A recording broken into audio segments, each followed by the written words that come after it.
सजना घरवा हो खतैयारी है जाए के सजना घरवा हो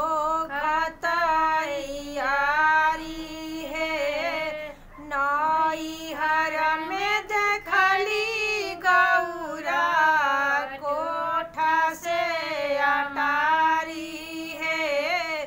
ससुरा में देखली गौरा टूटही मड़ैया है ससुरा में देखली गौरा टूटही मड़ैया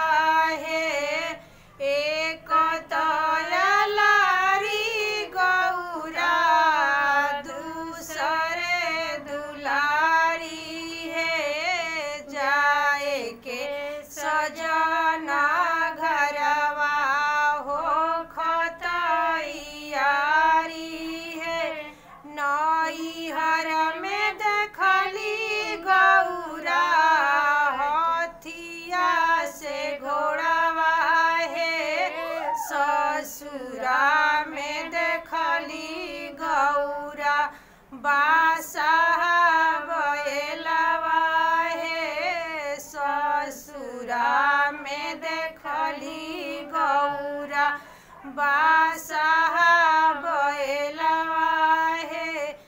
एक तलारी गौरा दूसरे दुलारी है जाए के